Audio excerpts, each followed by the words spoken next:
sintonia, troca de experiências e um bate-papo descontraído sobre o espiritismo na sua manhã. Deusa Nogueira explica a mediunidade no nosso dia a dia. Começa agora, na sua Rádio Rio de Janeiro, o programa Conversando sobre Mediunidade. Queridos amigos ouvintes da Rádio Rio de Janeiro, meu nome é Deusa Nogueira, estamos nós conversando sobre a mediunidade. E nesse exato momento, estamos na obra Desobsessão, de André Luiz, 15ª obra, uma obra, como já falamos, que ela foi feita, foi organizada com um grande objetivo de ajudar médiuns, diretores, né, trabalhadores da área da assistência espiritual, a chamada área da desobsessão, a se organizarem, né, a entenderem a tarefa e a se posicionarem. E André Luiz, ele é um espírito que ele trabalha muito a questão do comportamento. Porque assim, né, a gente tem um belíssimo trabalho feito ao longo do tempo por Kardec, temos na Revista Espírita, temos Leon Denis, temos Delane, não é? Temos esse manancial muito grande explicando desse mecanismo da mediunidade, né? Temos William Crookes, temos Bozano, temos Aksakov, Lombroso, esses trabalhadores todos que morejaram na ciência espírita, trazendo todo esse arcabouço de conhecimento acerca da atividade mediúnica, do trabalho mediúnico, da técnica mediúnica. Mas muitas vezes o que nos aflige, o que nos falta, é a questão do comportamento. Que comportamento adotar diante, no momento da tarefa, né? Na hora em que somos convocados ao trabalho. E aí, nessa hora, meus amigos, é assim, é um momento delicado, porque muitas vezes essa convocação, ela não acontece de uma forma tranquila. Ela acontece de uma forma dolorosa. Ela acontece, o médium chegando a casa, muitas vezes portando perturbações, portando dificuldades, portando e desconforto.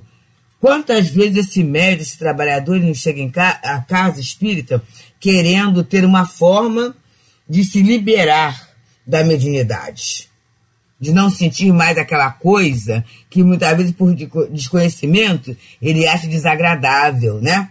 E não é, mesmo conhecendo é desagradável mesmo, mas por não conhecer o que ele acha que dependendo da sua orientação, algo de Satanás, né? Alguma coisa diabólica, alguma coisa sobrenatural, alguma coisa que ele não tem controle.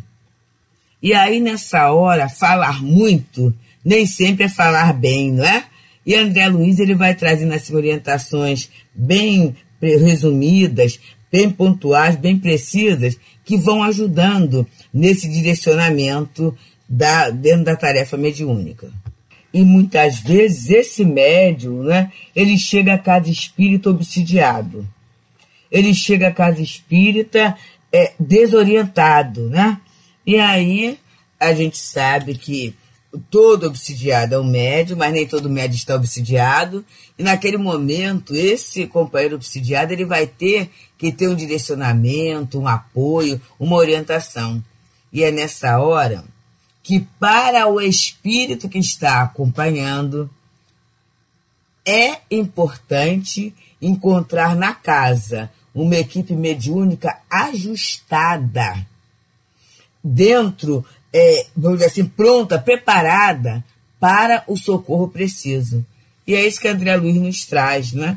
Então, nós estamos no programa 38, entrando no capítulo 33, que é a manifestação do enfermo espiritual, parte 2. Nós vimos no programa passado a parte 1 e hoje será, logicamente, a parte 2. E ele vem dizendo: os médiuns esclarecedores, pelo que ouçam do manifestante necessitado, deduzam qual sexo a que ele tenha pertencido, para que a conversação elucidativa se efetue na linha psicológica ideal. Então aqui é muito bom, né, gente? Olha só. Pelo que ouçam do manifestante necessitado, porque nem sempre será conveniente perguntar: você é homem ou você é mulher? Porque muitas vezes o espírito não tem nem consciência de que ele está incorporado, que ele está falando através de alguém. E aí ele pode achar até isso um desrespeito. Olha só, dependendo da posição mental dele. Um desrespeito. O que é? Está me olhando? Está achando o quê? E pode achar até que é uma ironia, não é? Tudo isso, porque não está vendo quem eu sou? Você não está me vendo? Então, a gente tem que ter muito cuidado. Esse tato do médium esclarecedor, ou do chamado doutrinador, dialogador, ele tem que ter essa sensibilidade. E, para isso, ele vai ter que ouvir, ele vai ter que observar, ele vai ter que ter um apuro da sensibilidade. E ele continua: analisem sem espírito de censura ou de escândalo os problemas de animismo ou mistificação inconsciente que porventura venham a surgir. E aí é um outro cuidado também, que o dialogador, o diretor da sala vai ter que ter. O animismo, né? O animismo não tem, para a doutrina espírita, aquela conotação pejorativa, desrespeitosa, que em outros ambientes espiritualistas às vezes assume. Que muita gente confunde animismo com mistificação. Na verdade, o animismo é a alma, vem de ânimo, a alma. E todos nós que estamos aqui encarnados, né, e encarnados como médiuns, não somos exceções, tivemos várias experiências reencarnatórias. Essas experiências reencarnatórias, essas reencarnações, que muitos da psicologia chamam de subpersonalidades. Então, fomos homens, fomos mulheres, fomos ricos, fomos pobres, reencarnamos em locais muito desenvolvidos, em outros locais mais atrasados, tivemos família, não tivemos família, profissão ou não, temos isso. E no momento, vamos prestar bem atenção a isso, meus amigos, de exteriorização psíquica, que é o chamado estado de mediunidade, que Leon Denis fala lindamente na obra No Invisível, que nós já estudamos aqui. Nesse momento, pode, vamos dizer assim, pular, aflorar uma experiência reencarnatória, em que tivemos uma outra personalidade. E aí essa personalidade se manifesta e começa a falar. Começa a falar e para o grupo, e às vezes até para nós mesmos, é como se fosse uma outra pessoa. Quer dizer, na verdade é uma outra persona, mas faz parte do conteúdo da individualidade do médium. Como é, ou quando é, que o doutrinador, aquele companheiro que está dirigindo o trabalho, vai saber que isso está acontecendo? Quando esse fato for recorrente. E for recorrente até em relação a uma mesma personalidade se apresentando. E para isso, olha só como é importante a pontualidade, a assiduidade ao trabalho. Vai ser interessante, aquele médium tem uma história repetida. Essa história repetida é para se tomar atenção, em termos do animismo. Mas também pode haver uma mistificação inconsciente. E o que é isso? Algo que o médium ouviu, assistiu, presenciou, sofreu, leu, né? E aquilo fica muito impregnado no psiquismo. E, de repente, naquela reunião, aquela situação desabrocha. E aí, o doutrinador, o dialogador, ele vai fazer o quê? Olha só. Realizando o possível para esclarecer com paciência e caridade os médiuns e os desencarnados envolvidos nesses processos de manifestações obscuras. Olha só. Agindo na equipe com o senso de quem retira criteriosamente um desajuste do corpo, sem comprometer as demais peças orgânicas. Então, observa só, ele vai, o doutrinador vai olhar com cuidado, vai esclarecendo com paciência e caridade, tanto os médios, quer dizer, se no caso é uma manifestação anímica, aquela personalidade que surgir vai ser esclarecida.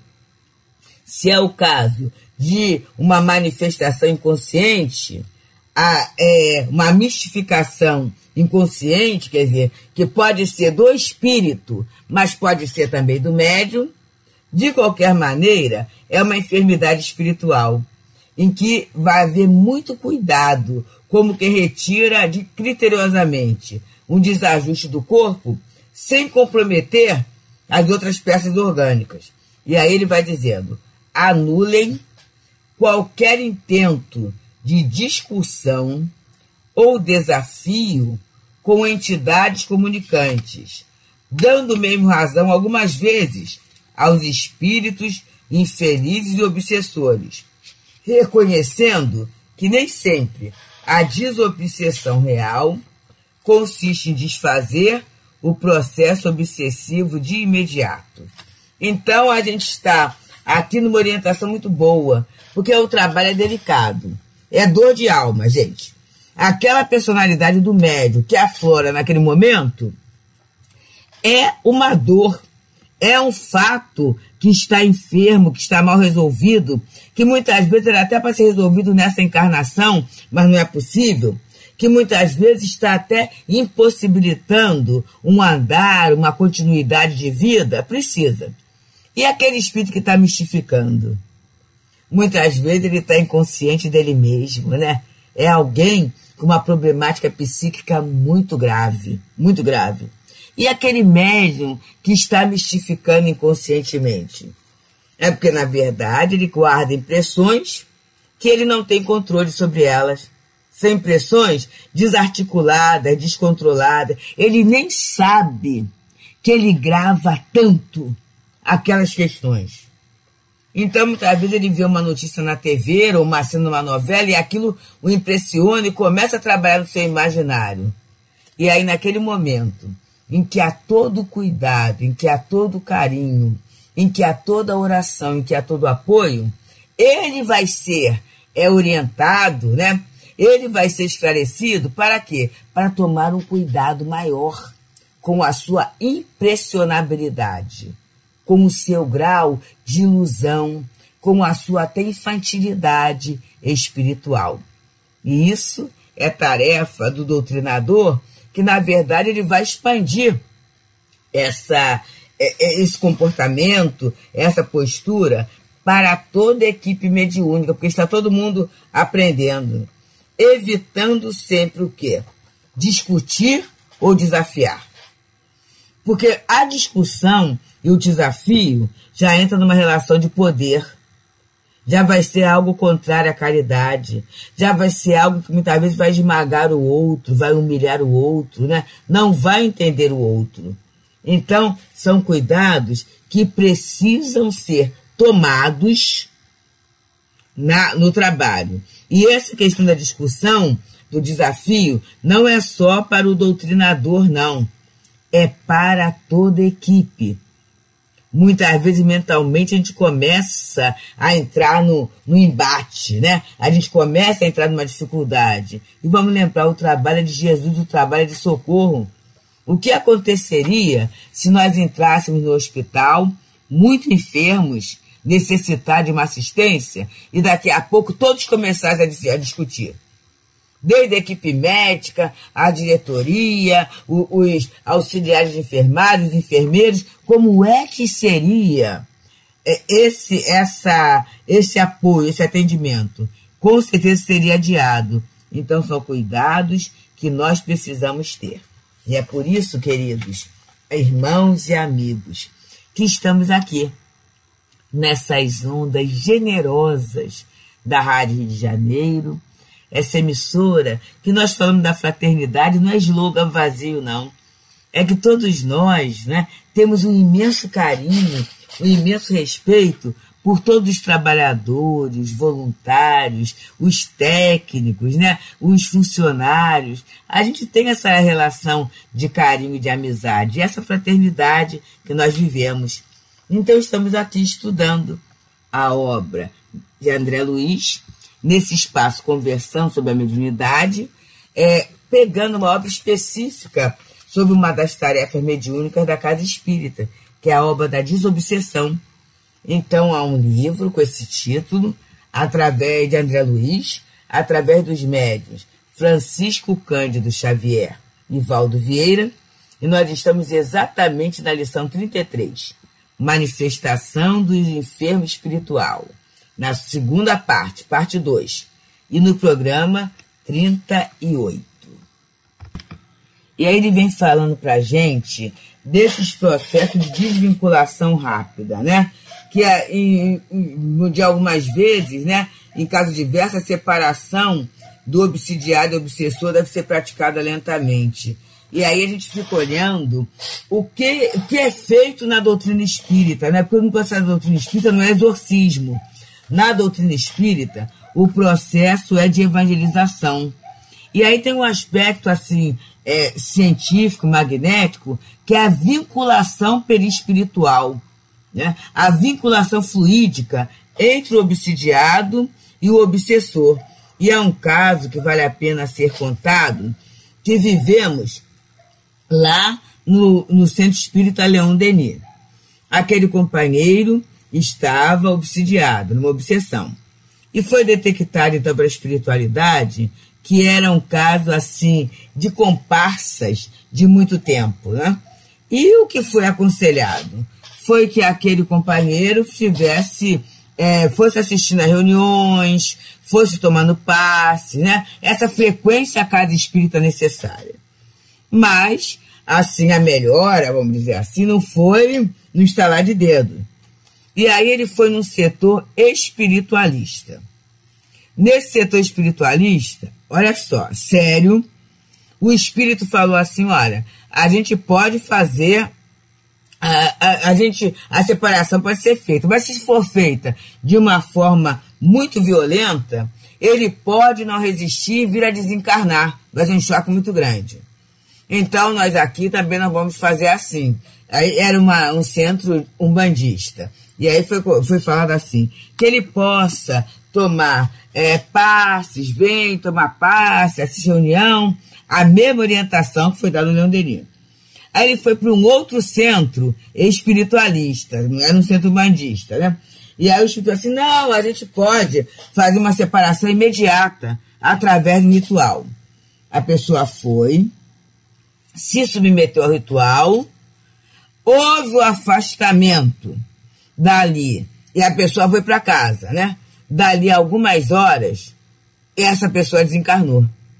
Foi um choque muito grande. Então a gente acha que é brincadeira, né? A gente acha que é querendo manter a pessoa no centro, assistindo reunião, ganhar adepto. Não é isso, não.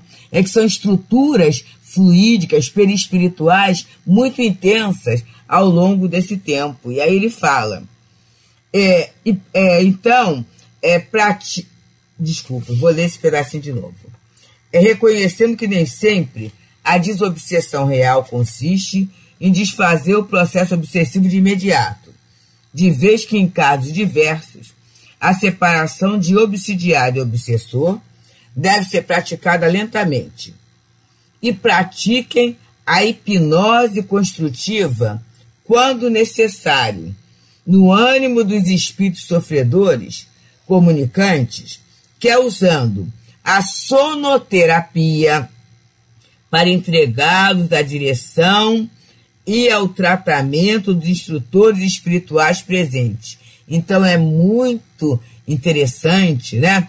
Essa hipnose construtiva, o que é? É levar uma ideia diferente, mas impregnada do seu magnetismo, impregnado de verdade, impregnado de vontade para atingir o espírito. A sonoterapia, e aí nesse caso vai ser usado o recurso dos médios de apoio, dos médios passistas, né? Nesses fluidos calmantes, nesses fluidos quase anestesiantes. E aí a gente vê que muitas vezes o espírito ele se entrega a um sono, né? E nesse sono os espíritos benfeitores levam-no para as estações de tratamento. E também a projeção de quadros mentais proveitosos ao esclarecimento do espírito. Então, imagens construtivas, educativas, para que o espírito possa usar, desenvolver e assim sair daquela fixação doentia, ou sugerindo, né, a produção e a administração de medicamentos ou recursos de contenção em favor dos desencarnados que se tornem menos acessíveis à enfermagem do grupo. Então, vamos entender. Nem sempre o espírito ele consegue chegar a uma posição melhor através da palavra, através do entendimento da palavra. Em algumas vezes, a dificuldade dele é muito grande. Então, o que será feito nesses casos?